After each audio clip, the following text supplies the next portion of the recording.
Hello everybody. How you doing? Welcome to Technique Tuesdays. My name is Immortal Technique. Right now we're not going to be reading any comments or taking any questions from anybody. We got 300-400 people in here very early. Matter of fact, we got about 500 people in here. So we're just going to jump into it right now. I definitely want to talk about what's been going on in Afghanistan. So, for those of you that don't know, I actually went to Afghanistan in 2009, and I helped to build an orphanage and a school while I was there with a group of people called the Omaid International Group. This was actually a very complicated trip because it required me going to the embassy here, getting cleared, and not just cleared by the Americans, but once I landed, I did not go to the embassy there. I went to go meet with the people. I went to several provinces while I was in Afghanistan, but two of the ones that stand out the most to me were I went to Nangarhar and I went to a place called Panjshir Valley. Now, I want to say something. This was not easy. This was incredibly difficult as a trip. And I met a lot of people. And it's been very, very heart-wrenching to see what's happened. Now, from what I can tell on TV and what I'm hearing from the people on the ground in Afghanistan, the Taliban is on their best behavior because they have an international spotlight on them. So that's why female nurses and doctors have been allowed to continue what they were doing. The women who are teachers are allowed to still teach. The women who go to school are still, quote unquote, allowed to go to school.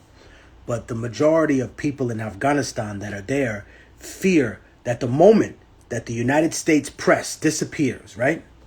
The moment that America and the West and their media no longer think it's advantageous to be there, then they fear that things will return to the way they were before.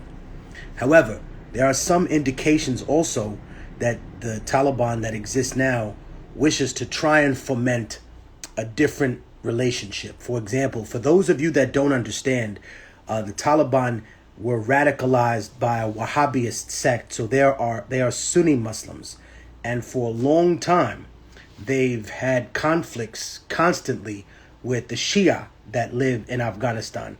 And as a matter of fact, there have been more than one conflict over the years. And I think it's important to notice that this is potentially a very long-term game. Now, I want to make something abundantly clear, right? The Mujahideen is not the same thing as the Taliban, right? When people talk about how, it was the Taliban that fought against the Russians, no. The Taliban were a group of children who were exiled from Afghanistan and grew up in Pakistan, all right? It's very important that we mention Pakistan in this debacle because that's actually where the Taliban were incubated, right? And what people seem to not realize is that the Taliban were the children of that jihad with the Russians that were exiled. And I said this before on the Lupe Fiasco podcast, but it's important to note the reason that many of them went to Pakistan and they did not go to Iran is because Iran is a country that is Shia Muslim, and therefore they were not afforded the same privileges and opportunities that they were in Pakistan. In Pakistan, they were allowed to go to college, they were allowed to open businesses, they were allowed to take out loans from the bank to open businesses, and therefore they found that their experience in Pakistan, being that they were exposed to other Sunni Muslims, gave them the opportunity that they needed to then mount an offensive and return to their own country, which they saw as being occupied by other people. There's also something important else. I went to a place called Panjshir Valley. that is inaccessible in Afghanistan. And what I mean by that is that even when the Taliban held the country, right, even in the years before 9/11, there was a places in Afghanistan, where the Taliban would not go because they knew that if they went there without the permission of the people, they would end up getting shot and killed, right? One of these places was Panjshir Valley. So when I went there, I was welcomed by the family of a hero that some people have a mixed relationship with, but a lot of people in Afghanistan admire. This man was called Shah Massoud. Now, I want you to look him up. He's a very important figure. He was the leader of the Northern Alliance, and not the splinter groups that did that bachabazi nonsense and the other stuff. No, Shah Massoud was not a man who sold heroin. He traded in emeralds to support the Mujahideen at that time. Now, something incredibly important to notice, right? To note, is that Shah Massoud was murdered on September 10th, 2001, the day before 9/11. And while people claim that he was murdered by quote-unquote Al-Qaeda, there are several other news sources, and you can look them up for yourself, that claim that he was murdered by members of the Pakistani ISI. Now, I can't confirm or deny. This is what the people of Afghanistan think, and this is what they said when I was there. And they said that they did this in collusion with Americans. Again, this is a very, very large accusation to say that there are some corrupt forces in Afghanistan or in Pakistan that could then fall into the hands of the British Secret Service or the United States and be there, right?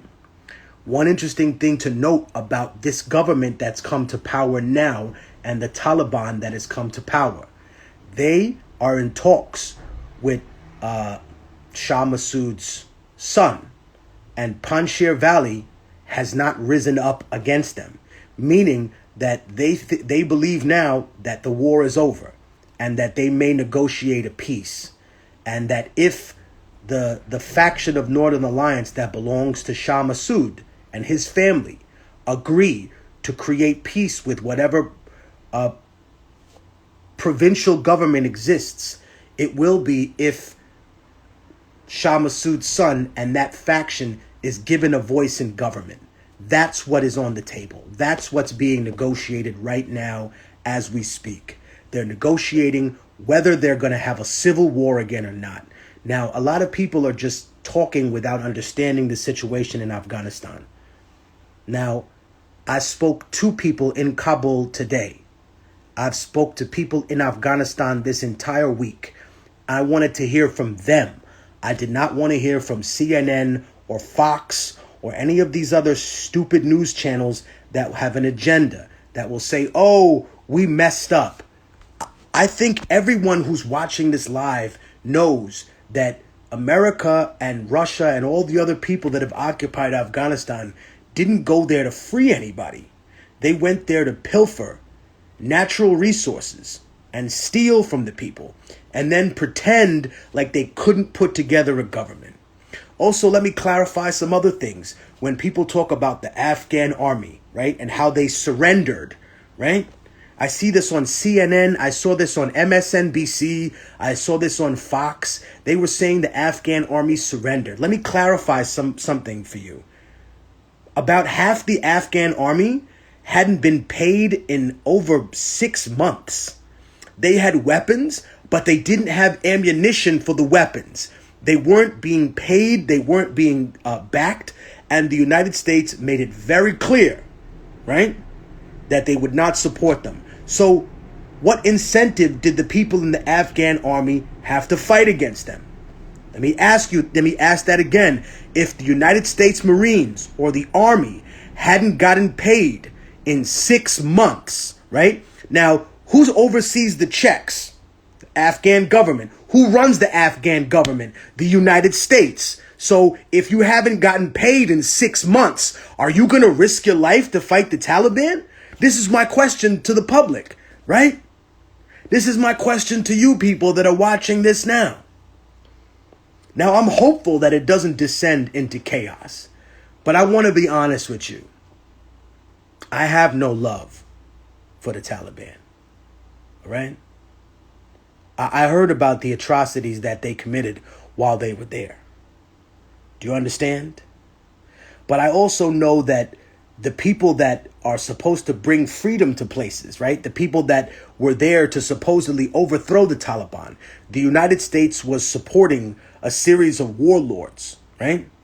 Now, I want to talk about one of these specific warlords because I mentioned him in another post here.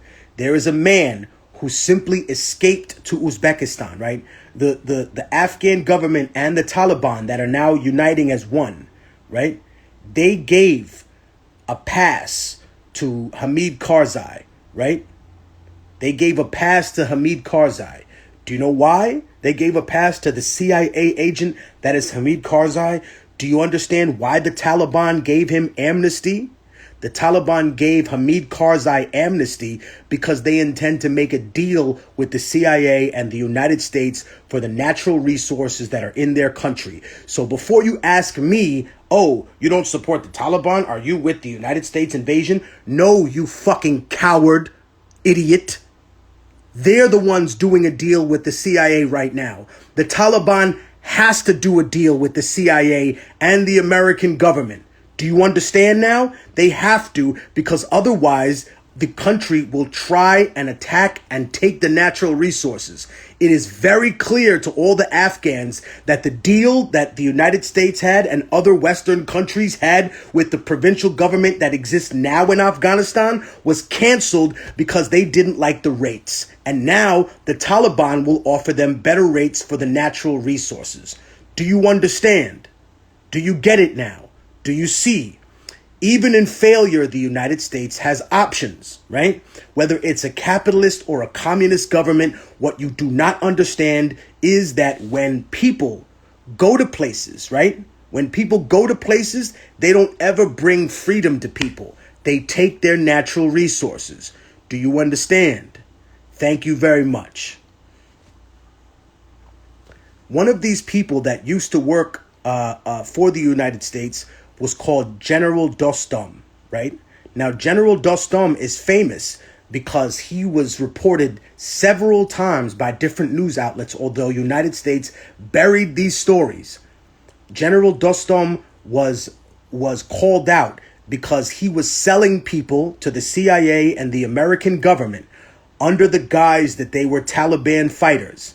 Now, people from Afghanistan know this is true. I'm not reading the comments tonight. You can look at the comments and people from Afghanistan will say, yes, Technique is 100% right.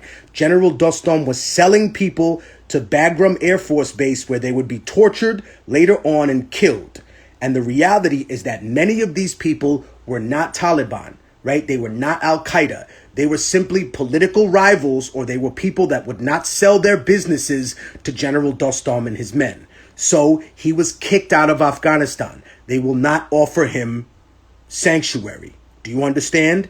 Now, there were a lot of people that found a trolley car, a series of trolley cars. I do not want to compare this to the Holocaust or anything else, so please stop. This is just, we're talking about Afghanistan, right? They were trolley cars that were going to Kabul with these people. He left thousands of people in these trolley cars to die in the heat with no food and no water. Do you understand? And later on, the American government found out that General Dostum was doing this and they did nothing to prosecute him. That's why people are flocking to the Taliban. Do you understand? That's why people in Afghanistan now, many of them are willing to support the quote-unquote new Taliban because they promise not to be like the old Taliban, and because Americans have no idea how many human rights abuses have been done by the United States while they were in Afghanistan. Let me repeat that. They do not have any idea how many human rights abuses. Right. Let's start with George Bush. George Bush gave people free range to do whatever. There was no criminal prosecution for any of these people. They received what they call a captain's mast, right? Which is when they're judged inside the sanctity of their own unit and they don't face international war crime charges. Boom. During Mr. Obama's tenure, right? Let's talk about Obama, since people think he's such a progressive. 90% of the drone strikes that took place in Afghanistan, Let me repeat that for the people that are upset and think that sometimes I just talk about one side or the other. No, y'all could both get it tonight. You could both get the whole 40 with the backwash, stupid. Mr. Obama's drone strikes were 90% towards civilians. Do you understand me? I want you to look that up for yourself. The man that exposed the drone program, he's in prison right now, right? He's in prison right now, just like Julian Assange and these other people that exposed that 90% of the drone strikes were against people that were non-military targets and civilians. Also, let me be clear, the drone strikes were not guided by intel. You say, Technique, what do you mean they weren't guided by intel? Brother, the drone strikes were guided by metadata. Do you understand what that means? I'm going to repeat that again. The drone strikes, right, were guided by metadata. That means who has your phone? What if you gave your phone to your son? What if you sold that phone to someone else, right? When I was in Afghanistan, the people that protected me, that took care of me, I'm making sure that they land in a safe place now, right? The embassy was called. We had to speak to the U.S. government. People went off or went above and beyond the call of duty to make sure that they got out, right? All the kids from the orphanage, except one, got out. I say that again for the people that are asking me about the orphanage and how those kids are. Those kids, every single one of them except one, got out and went to India in order for them to be safe. And one of them, his name was Wahid, rest in peace. His brother was murdered by the Taliban. And he joined the army out of a sense of honor. And Wahid became a martyr because he was killed by them. So don't you ever fucking tell me how to feel or how to process any of this. Do you understand me? And if I feel hurt like this, if I feel fucked up over Wahid's death, that I've never talked to you fucking people about, I can only imagine how the Afghans feel. I can only imagine how people that I built this little kid's bed, man. You understand me? I built this little bed.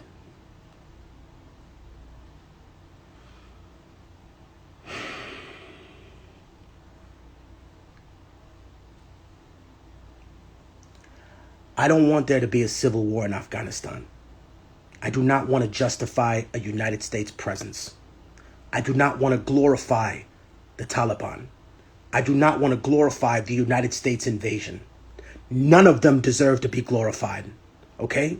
I told you a long time ago that before bin Laden ever supposedly attacked the United States, he lost his soul a long time ago because he murdered children that belonged to a group of people called the Hazara, right? Which are an Asiatic Muslim Afghani people from the north part of Afghanistan. And they have been oppressed for very long because they happen to be Shia and because they have an Asiatic look to them. He murdered Hazara children with his fake militia outside of Mazar-e Sharif. And for that, Bashufak Bishandem. Yeah, motherfucker. You heard me. You heard what the fuck I said. You heard me? So don't act like I don't understand what's going on. And not because I think I'm a genius, but because I talk to the people there. Do you understand? I had a conversation with the people from Afghanistan.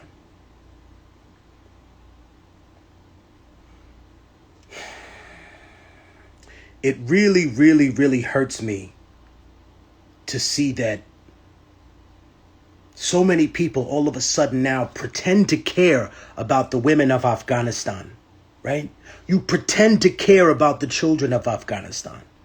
right? My question to them and to those people on Twitter advocating more murder. Where have you been for 20 years, bro? Where have you been for 20 years? For those of you that moved to the right wing since all this happened because you were angry at liberals, okay? For those of you who were saying that, please don't say that Trump is a peacemaker. He started out by dropping a Moab on Afghanistan. That's not funny. That's not a joke. That's not being strong. Because then he freed all those same people. Right? I'm sorry that I didn't move to the right during this pandemic the way you did. I chose to continue to back what I always had. No kids in cages, no war, right? I didn't sell out like y'all. Y'all say, oh, you changed. No, I just didn't move with you to the right. I stayed right where the fuck I am. Do you understand? I just have to make you understand a Moab was dropped. It is the most powerful explosive ordnance outside of a nuclear weapon. You can look it up for yourself. Please do not believe me and look it up for yourself. Also, I want to say something else about our presence in Afghanistan, the United States presence. They claimed that they had faulty intel every time that they dropped a bomb and it killed innocent people. But I want to explain something to you. When I went to Afghanistan, I was shown bin Laden's old hideout, right? Everyone knew in the area, right? Everyone in Nangarhar knew where he was. We were near Jalalabad, near what they call Waziristan, right? And when I went there, the people that were there showed me the house that bin Laden had lived in when the Clinton administration tried to bomb him. And I saw this house, and something that struck me and made me think for a long time, and I hope you think about it too. They bombed these weddings and they bombed these hospitals, which so happened to be run by people that were opposed to the American occupation. Is that a coincidence? They made it seem that way. But here's an interesting part. The house that bin Laden stayed in, right?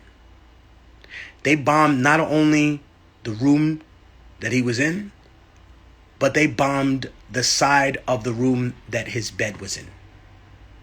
He just happened to not be home. You get that now? They're very precise when they want to be. And they're very imprecise when they don't want to be. And there have been so many horrific war crimes, right? In Afghanistan, committed by Australia, committed by England, and committed by the United States. If you think that the police are bad in this country, imagine the complete carelessness of how people were treated there by troops that have no training in law, have nothing. You forget something. The Marines and the Army are not a peacekeeping force, okay? That's supposed to be what the police is. They're supposed to be they're supposed to be keepers of the peace, meaning like you're supposed to get the cats out the tree. You're supposed to break up domestic violence. The police in this country act like they just landed in a hot LZ in Vietnam. So I can always wonder how they did something, right? Now, I appreciate, I'm going to open up the comments in a little while. I actually haven't been reading any of them. So if you've said things to me that are nice, I appreciate them. If you've said things that are angry and insulting, you've been screaming into the void because no one's seen your opinion. And quite frankly, no one gives a fuck about your opinion. And go hang yourself if you can find a ceiling strong enough. Because tonight, we're talking about reality. And if reality bothers you so much because you have an agenda for Afghanistan, just remember, my agenda is not anything for Afghanistan except peace and self-determination for the people there. Not for anybody else, right? I don't care about your lithium. I don't care about your nickel. I don't care about your tungsten. I don't care about any of those things. I don't care how much your weapons companies make there. I care about the people. And if there can be peace and they cannot go to war,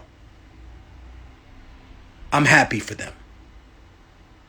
And there's some people that want to see another war in Afghanistan because war in Afghanistan was big business for them.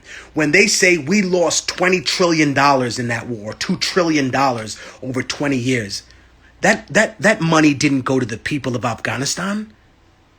You know, on Bill O'Reilly and Sean Hannity, they make it seem like the Afghans lined their pockets with it. No, it was American defense contractors, right? People who build weapons for murder, death, kill in this country that lined their pockets. That's who got the money. And when they tell you we can't afford to give you health care, and I don't mean this government running health care, but give you the voucher so you can choose your own health care provider, like they do in other countries, right? Like they do in other countries that are fucking poorer than us. If they can't do that because it costs too much, how did they afford $3 trillion for this?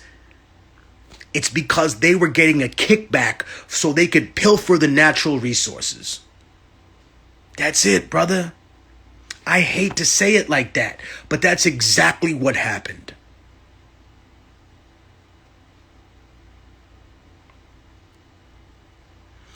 Now, I understand that this is a very heated topic, and I don't want to discount anybody's feelings or emotions or personal experience. There are some people whose families have been killed by the United States and its mercenaries, who have no rules of engagement, right? Obama took out troops, but he replaced them with mercenaries who have no rules of engagement. Do you understand? And I think it's important for you to recognize that.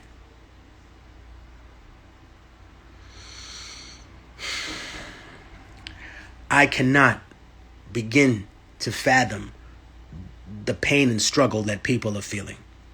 I'm still working on trying to get people out. I'm still working on trying to get people out and make sure that they're okay. But I can only do so much. And I'm heartbroken for the things that I see. And believe me, I am going to get in trouble for some of the things that I put on this album. You know, when people ask me, how do you feel about mandates and all this? We talked about that. But I don't play my hand until I want to. You don't tell me that I need to prove myself by talking about something when you want to talk about it, right? Because I don't know if you're a fucking agent in the comments. Oh, tell us what you think about this or that. I'm going to tell you that when I want to tell you that, not when some faceless coward tells me to do that on the internet. You don't get to prove whether I'm real or not. I prove whether I'm real or not by doing it when I want to, by calculating when I speak about things. Not when you decide I should talk about something, because that's your agenda. And your agenda may not be my agenda, because you may have moved too far to the right during this entire thing. Or you may have moved too far to the center, because anyone that's become a Democrat during this time, you haven't moved to the left. What's wrong with you? The Democrats are not a leftist party. There is no left here. They're a center-right party, and Joe Biden is the center-right of the center-right party. Do you understand? There's no left, because if there was a left, they'd have tried to pull us out of Afghanistan 20 fucking years ago.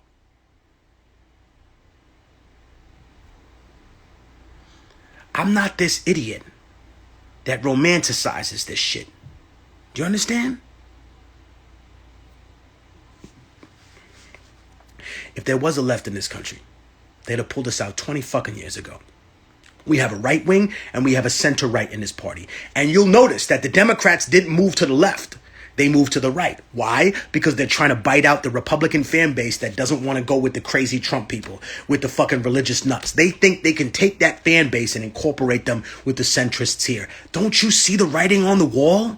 Right? Are you smoking so much and using so many hallucinogenics during the pandemic that you totally lost sight of where the agenda needs to go?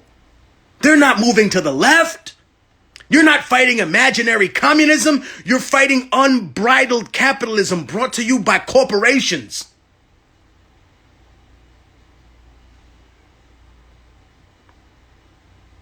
And it's working. It's working. Because you fail the litmus test, right? When you talk about mandates, or when you talk about people being slaves, you failed that test already. When you allowed children to be in a cage and you said, that's just the law. If they want to come here, they should come here legally. Right, because a piece of paper should determine whether someone's a human being. No, you're already a slave. You're already getting fucked up the ass by the government, and you loved it because you saw people that you didn't like and you thought were taking your jobs, right? But it's a machine that's going to take your job, not an immigrant, you dumb fuck. A fucking machine. While you people are drinking yourself to death, jobless, a machine is in line to take your job. And they're going to take your place on a battlefield soon. They're going to take your place on a goddamn battlefield soon. Also, there are a lot of people that are genuinely scared about what's going on. And I understand that. They're immunocompromised, all this other shit. But now ask yourself, would you want your food to be made by a person that's coughing and sneezing on it? Or would your food want to be made by a machine that never gets dirty, that has no germs? This is how they're going to present it to you. Do you want your war to be fought by your son, right? By your daughter that's going to die in some hellhole? Or do you want the war to be fought by a machine that has no family, that's going to die? Do you understand that? They're going to start sending machines to these places to kill more people. And you know why I know that? Because they already have. The drone program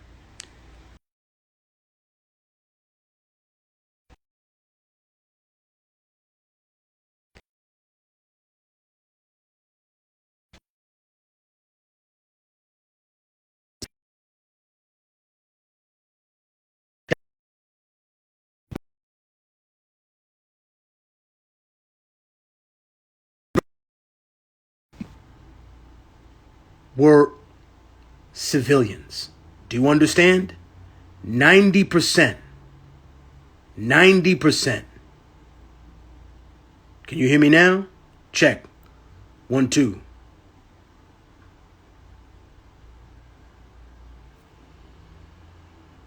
Wow.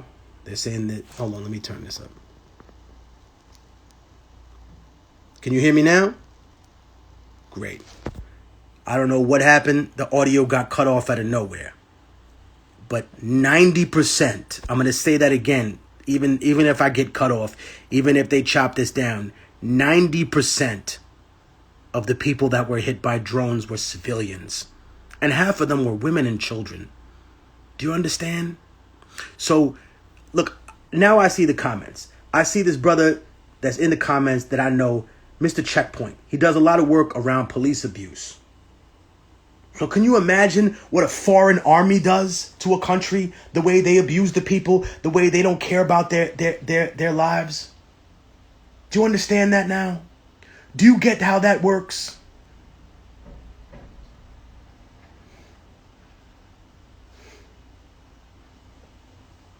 I'm sorry that I came on here in such a state. I probably should have taken a deep breath. I also want to say rest in peace tonight to an old teacher of mine, a man called Stanley Aronowitz, person who was a great champion for labor, who was a great critic of fake liberalism and of conservatism, right? He was a critic of Zionism. He was a critic of all these things. And I really appreciated his counseling. And I never forget, right? I never forget, in the middle of the Trump administration, right? I'm talking about like 2018. When I went to see him, it was Stanley Aronowitz that said they're going to push Biden through. And I said, really? But Bernie's the front runner. And they said, no, it's going to be Biden. And I said, why? I said, Professor Aronowitz, why? And he said, because that's all they got. And they'll shift it so that he comes in and seems like a savior. But he is a warmonger like the rest of them. And God bless Stanley Aronowitz. Rest in power. Rest in power.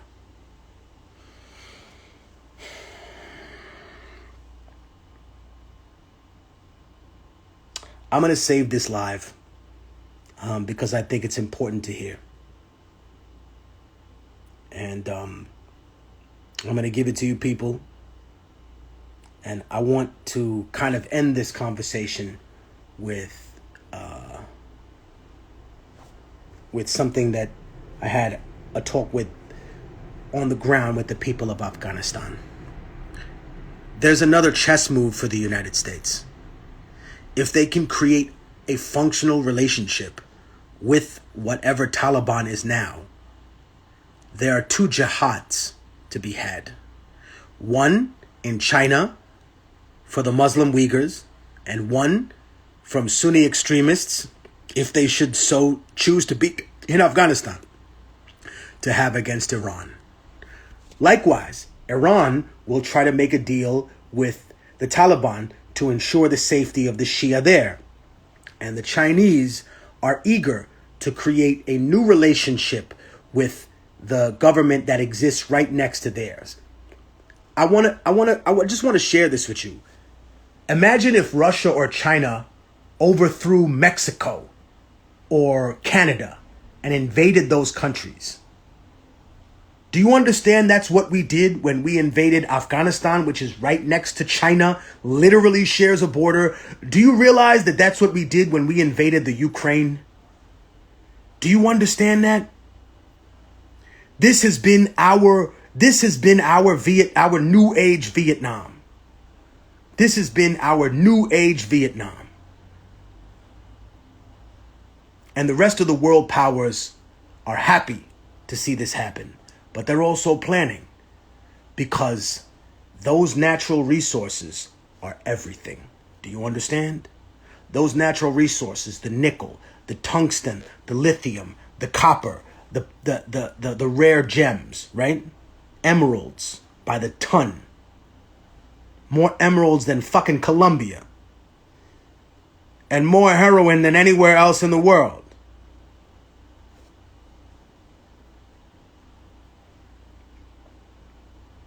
It's coming.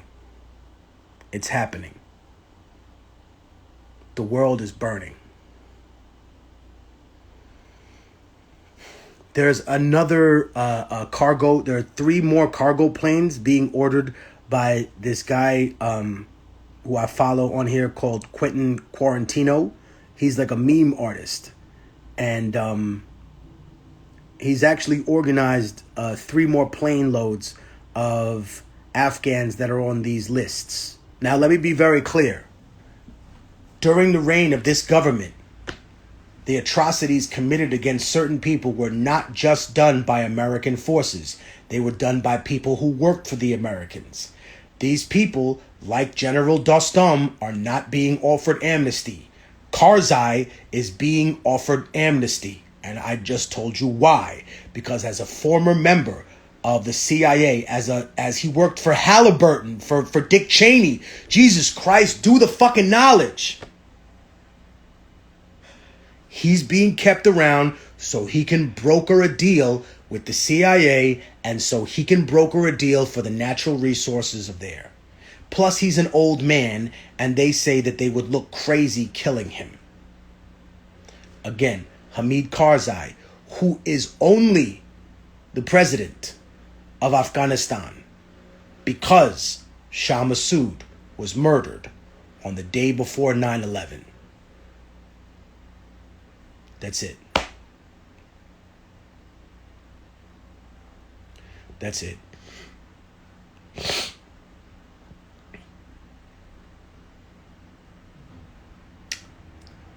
I think that it pains me when I watch American TV and I see the amount of propaganda that's made to justify our presence there. Now you care about women, right? If you care about women wearing niqab or burqa, which is different than hijab, stupid, and you had 20 years to figure out the difference, right? You had 20 fucking years to figure out the difference between hijab, niqab, and a burqa. If you're concerned about people wearing a burqa and niqab, then why haven't you invaded Saudi Arabia? Hold on. If you're worried about women being forced to wear niqab and a burqa, then why haven't you invaded there? It's because you don't care about radical Islam. It's because you don't care about communism. You care about allies. And as a matter of fact, I'm going to say something that is maybe controversial, but it's 100% true. America has always been on the side of so-called radical Islam, right? I think that's a really, really loaded phrase. Radical Islam, right? What's radical Christianity, right? Taking someone else's country, renaming it, genociding a Native American population and just saying they all fucking died. Oh, I'm sorry you all died of a disease that we fucking gave you, right? Why haven't you invaded Saudi Arabia? They make their women cover up, but you want to deploy more troops to Afghanistan to save them? No, you don't. You want to pilfer the natural resources of this country. And let me tell you something, specifically about the people of Afghanistan. Not only are the men the toughest that I've seen, but the women are the most hardcore that I've ever met in my life. Right? There's some people who say dumb shit and they say, oh, I never met a woman who could deadlift 500 pounds. You're right. But I never met a man who could piss a walnut out of his dick, have it rip open, right? And then try to go along with his day and be happy the next day. Never met a man that tough. Never met a man that tough. It was the women of Afghanistan. It was the women of Afghanistan, right? They fought alongside the men. Don't get that twisted. Don't let them tell you they didn't. Right? Maybe not out in the field planting mines, but poisoning people, shooting people. And now the women of Afghanistan are saying, nah, we're not leaving. It's our country. We're going to keep being teachers here. We're going to keep being doctors. We're going to keep being lawyers. Those some tough ladies. And I stood on the ground and I said this in the post. I feel blessed that I was able to stand in the same place where Alexander the Great stood and realized I done fucked up now, right? That's how Alexander the Great came into Afghanistan. He looked around, his troops were dying, he was getting ambushed, motherfuckers was getting hamstringed, and he said, what the fuck am I doing here? And he wrote his mother, and he said, these people are like lions. What the hell am I doing here? In the end, he was forced to create a government with them, not a Greek state on its own.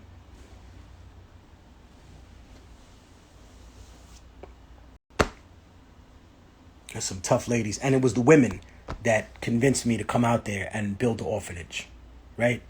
It was the women of Afghanistan. Shout to Shamsia and the Razak family and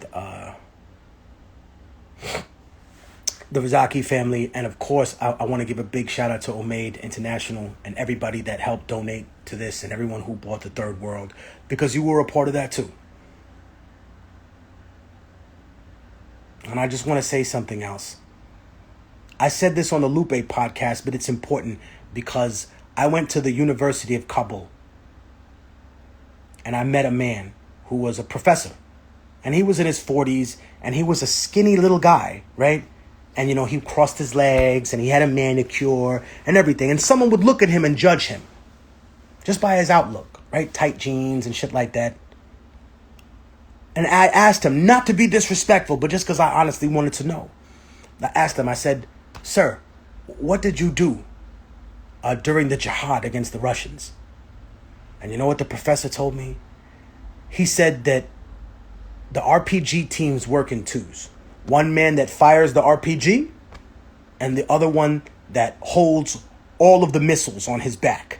Now, he has to make sure that he stays in the shade because he doesn't want the missiles to get too hot and blow up. And he also has to sleep with the missiles and cover them up like a nesting bird because he can't have them freeze in the night. For anybody that's ever been to Afghanistan, you know that it's hot during the day, and in the mountains, it's fucking freezing. The cold will get into your fucking bones and hands. Like, your hands are cold and your hands can't open like that. It's freezing. So he said, I used to sleep with the RPGs. And I used to give them to him. And the way they did it was, once the gunner died, the guy who carried the RPGs would take over as the shooter. And the RPG guy who carried everything would be replaced by somebody else. And so I asked the man, what did you do? And he looked at me with pain in his eyes and he said, I carried the RPGs until my brother died.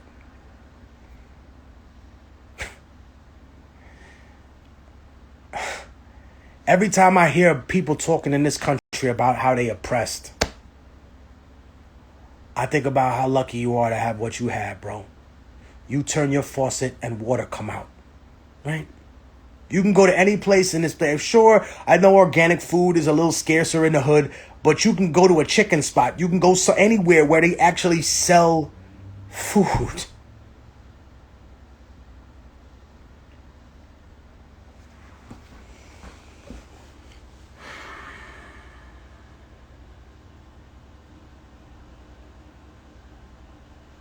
This has been a very difficult time for me, and I'm sorry if I came off as slightly unhinged during the course of this conversation. I know that sometimes when you're angry, right, you tend to jump out at things.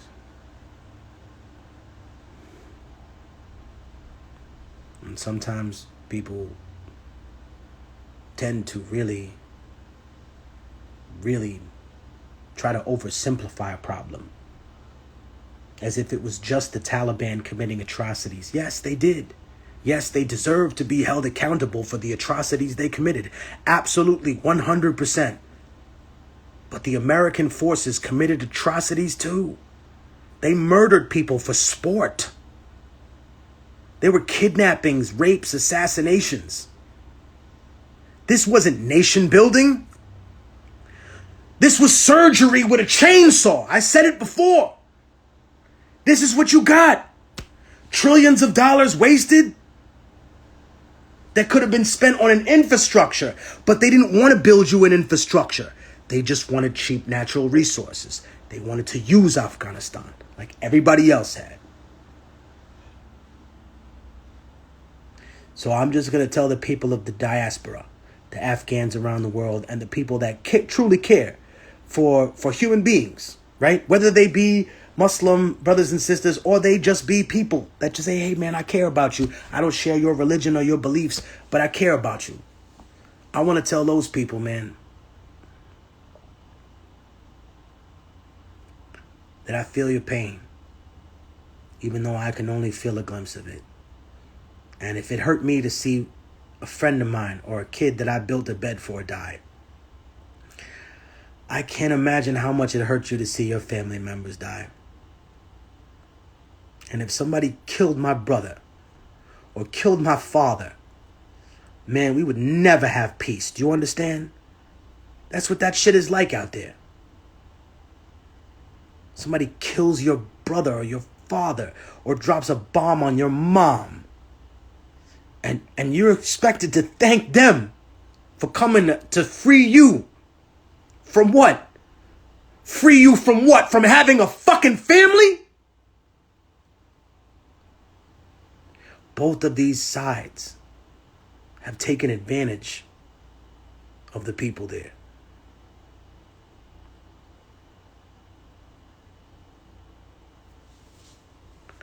That's all I got. That's all I got for you tonight. I'm sorry. Rest in peace, Wahid. I love you. May Allah grant you Jannah.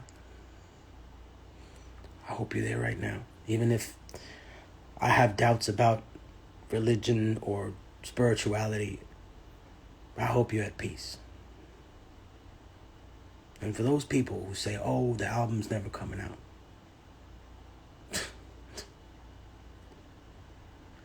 Yeah, bro, you just don't live my life, bro. I got a million different things to do. Tomorrow, I'm going to go live at 10:30 in the morning, right? If you're going to be here, if you care, I'm going to go live tomorrow around 10:30 Eastern time. and I'll be doing the Rebel Army runs. Tomorrow we'll be giving away 70 packs at the Senior Center at Grant Projects. And we'll be offering the same beans and rice, canned milk, oatmeal.